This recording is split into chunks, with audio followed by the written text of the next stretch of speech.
Kita berjumpa lagi dalam video berkenaan kerja-kerja ataupun detail survey ini. So, dalam video kali ini saya akan memperlihatkan bagaimana keadaan, condition, apa yang dikatakan dengan detail. Okay, dalam display yang kita sedang lihat ini adalah top view, gambaran asal awal bagaimana satu kedudukan, ini panggil lot-lot tanah yang berada di satu area ini di Jalan Kampung Parit Haji Saleh Ros, berhadapan dengan Taman Universiti, ni ada MACD. Okay, kita nak buat satu detail survey yang berkaitan di kawasan yang kalau saya zoom lagi. Okay, kawasan dia agak tirus dan panjang sini. Okey. Kalau kita lihat secara top view ini, dia ada beberapa item yang perlu kita tunjukkan dalam map. Okey, contoh projek akan dibangunkan, iaitu akan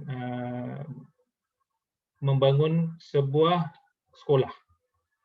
Okey, di kawasan lot nombor sekian-sekian, di mana tanah ni telah diwakafkan ataupun telah diambil alih oleh kerajaan, dan ada beberapa bangunan di sini kita tengok warna biru ini, di mana kita akan buat satu kerja detail, detail survey, topografi survey ini, dan map ni kita akan serahkan pada pihak yang selanjutnya, mungkin arkitek, untuk mereka letakkan bangunan, desainkan bangunan macam mana mengikut tanah.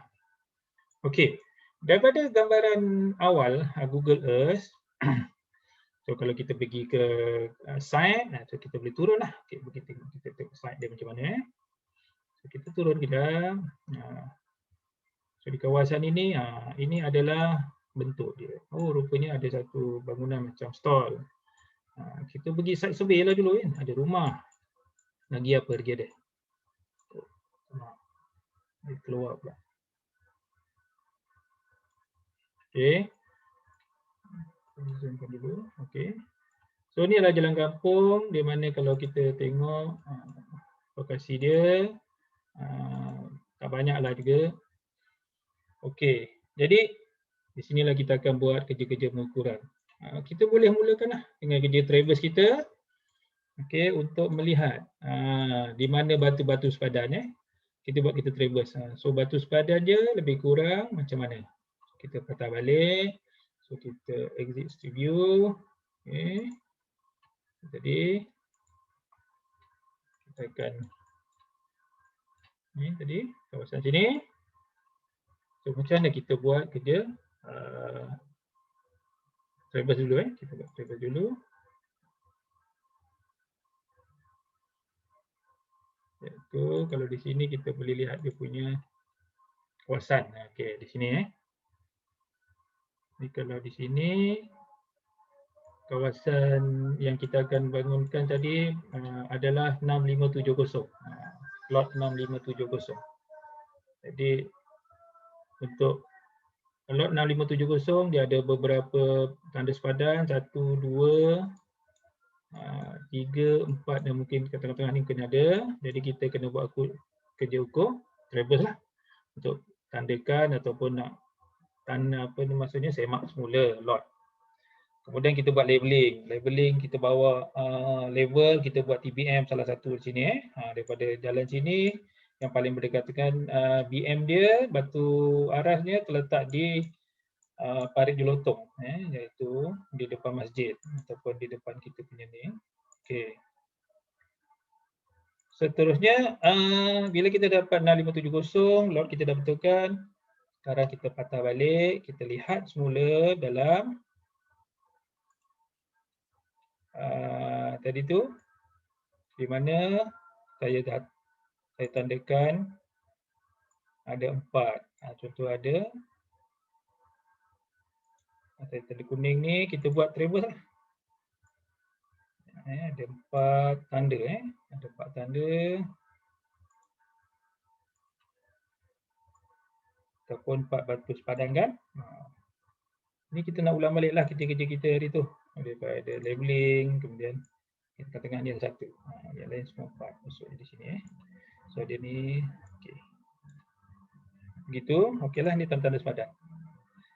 Untuk data survey, kita nak gunakan kaedah tachymetry, gunakan electronic stadia tu, ataupun kita guna electronic method. So kita bawa total station, kita bawa satu prisma kecil atau prisma besar untuk reflector tu. So kita akan mulakan kerja-kerja.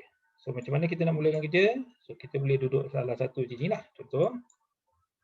Okey, kita duduk di sini dan kita boleh set up alat dan seterusnya kita nak buat bacaan. So bacaan dalam kerja-kerja stadia ataupun tachymetry ni ada 4 dan ada 5 bacaan yang perlu kita booking ataupun kita cerap. Okey, pertama sekali saya cerita dulu. So dalam nota telah saya lampirkan nanti bagaimana data-data tu dibuat. Okey, pertama sekali kita ada bearing. Okey, kita ambil bearing, kita masukkan bearing yang kita buat kerja traverse hari tadi sebelumnya. Kemudian kita ambil tinggi alat. Alat ni kita perlu ukur dia punya titik tengah tepi bateri tu sampai atas stesen, atas piket. Tu kita letakkan tinggi alat. Biasa tinggi alat ni adalah tinggi kita, lebih kurang mata kita dengan tapak ataupun start daripada bawah lah kan. Lebih kurang 1.6, 1.7 atau rendah sikit lah. Tengok orang kan. Okey, kemudian setelah kita dah dapatkan bacaan bearing trabas, kita akan mulakan detail. Detail ni maksudnya, apa yang kita sebut tadi detail? Detail adalah bangunan, tiang lampu, kawasan kalau ada parit kat sini. So kita akan ambil. Bagaimana kita ambil data tu? So kita boleh, so kalau kita letak sini, kita balikkan, so dari sini, let's say lah, ini adalah gambaran bagaimana kita boleh nampak daripada mata kasar kita, bagaimana cerapan kita boleh buat. Jadi salah seorang daripada kamu akan berdiri menggunakan apa panggil, duduk pegang pole yang ada prism dan kita akan cerap. Okey, cerap ni maksudnya kita letakkan bacaan dibuat. Bila kita letak, kita dah ada data, iaitu satu bearing, yang kedua adalah jarak dan ketiga beza tinggi. Okey. So kita ada 3 yang penting di sini. Dan satu lagi adalah apa ni? Kita ambil apa? Okey, kalau awak letakkan di tepi tiang lampu, kita akan namakan dia tiang lampu, TL. Okey, tiang lampu 1, tiang lampu 2, tiang lampu 3 dan sebagainya. Begitulah sehingga satu kedudukan ini kita boleh cerap. Apa lagi yang kita boleh cerap? Okey, kalau kawasan dia lapang, tak ada apa-apa pun. Tetapi dalam ingat tak lagi sebelum ni video saya ada menceritakan tentang kontur. Jadi kita boleh letakkan mungkin kat sini 10 meter, 10 meter, 10 meter dan pergerakan itu dalam bentuk kotak. Awak boleh ambil bentuk grid. Jadi akan yang membawa pole, pegang pole setiap 10 meter bergerak ke depan. Setiap 10 meter bergerak ke depan. Jadi titik yang 10 meter tadi kita ambil bacaan dia, bearing dia, jarak dan juga beza tinggi. Beza tinggi nanti akan dimasukkan dalam software ataupun kerja-kerja pemrosesan data menggunakan software. Dia akan menghasilkan kontur di kawasan sini. Kalau kita tinggalkan kosong, dia tak ada tahulah berapa dia punya ketinggian, jadi kita tak boleh nak buat kontur. Okey. Tadi kita dah ambil tiang lampu, kita dah ambil dia panggil GL, ground level yang tadi tu. Ground level ni maksudnya di titik yang tiada item, tak ada features, di atas tanah. Letak dia pole tu atas tanah ataupun dia punya ketinggian pole tadi. Kemudian kita ambil tepi jalan. Tepi jalan kiri, tepi jalan kanan. Tepi jalan kiri, jalan kanan. Kalau kawasan ni jalan dia tegak macam ni, mungkin tak perlu rapat-rapat. Kita jauhkan sikit. Okey, di tepi sini, oleh kerana tadi, kalau kita lihat, lot kawasan kita adalah di dalam sini, bukan di sini. Tetapi oleh kerana kita ada akses ataupun reserve jalan di sini, so kita kena ambil hadangan, jalan-jalan di sini untuk kita masukkan dalam bentuk map. Okey. Seterusnya, bila dah habis, kita pun pindah ke depan. Kan? Kita pun pindah ke depan tadi yang ikut titik tadi tu titik tadi. Kita dah habis sini satu, kita pun dah bacaan. Dah buat bacaan setiap sini. Adakah perlu di sini? Bergantunglah. Kalau kita dah siapkan data ni sampai sini, kita boleh cerah sampai sini. Kita pun mungkin dah boleh tinggalkan sini. Pasal kita dah cover. So kita pindah sini. Pindah sini. Kita set up alat dan sebagainya. Okey. Kita duduk sini. Contohnya stesen kita di sinilah.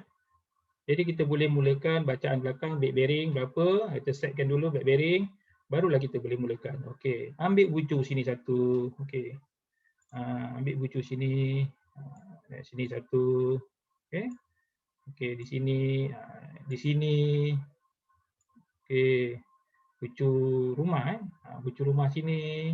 Bucu rumah sini. Bucu rumah sini dan kita ambil lah dia punya cucur. Ataupun hujung atap ni. Biasa kita buat cucur ni. Dan kalau kawasan tu tak ada apa? Di sini kita ambil, di sini kawasan yang kosong ni kita boleh ambil satu. Okey, sini letakkan pole, letak sini pole dan sebagainya. Okey. Dah, sini dah siap. Apa lagi? Mungkin sini ada tiang lampu. Tiang lampu. Tadi jalan sampai sini je kan? Okey, ambil tiang jalan pula. Jadi, data yang kita booking tadi tu ada dah siap-siap dengan dia punya butiran, nama, ID dia, kod dia kan. Jalan J, J1, J2. So, dalam kerja-kerja detail, biasanya kita akan sketchkan kawasan tadi tu sebesar yang macam segitiga tadi. Dan kita sketch lah letak rumah dekat mana, ada gerai itu dekat mana dan sebagainya. So nanti bila kita passing data ni pass kan kepada juru lukis ataupun pelukis pelan, so data-data tu akan dipahami lebih senang. Tak semestinya kita yang buat pelan kan, biasanya orang kat site biasanya dia akan sahkan data dan pelukis pelan akan membaca, interpret data tu dia akan buatkan. Okey, begitulah dengan ni tepi jalan sini dan sebagainya. Sekiranya dah boleh siapkan sebelah sini, kita boleh gerak seterusnya di sana. Ini adalah gambaran awal bagaimana satu detail yang kita panggil detail survey tadi tu boleh berupaya menjadikan satu gambaran awal yang kita akan sertakan dalam bentuk kontur, dalam bentuk bearing, keluasan dan sebagainya untuk membantu kita, untuk membantu pihak seterusnya seperti arkitek untuk melakarkan, untuk meletakkan bangunan yang baru. Kalau kawasan ni mungkin rumah ni nak dirobohkan, dia bergantung kepada keadaan dan sebagainya pasal tanah ni telah dibeli. Begitu juga dengan kawasan-kawasan perumahan ini. Satu waktu dulu kawasan ni kosong. Kosong. Jadi mereka macam mana nak letak benda ni? So kita kena buat kerja detail. Kosong ni, masa tu mungkin ada kelapa sawit kan. Jadi di bawah kelapa sawit tu kita buat kerja detail. Buat kerja. So dapatlah bentuk kontur. Jadi daripada data macam ni kita akan hasilkan plan, dipanggil plan susun atur. Macam mana kawasan ni, kawasan rumah kedai, ini kawasan rumah berbandung, ini rumah teris dan sebagainya. So itulah antara kegunaan bagaimana detail survey membantu untuk kita memahami dan juga. So sampai jumpa lagi kita di video lain. Kita stop di sini dulu dan jumpa lagi. Assalamualaikum warahmatullahi wabarakatuh dan terima kasih.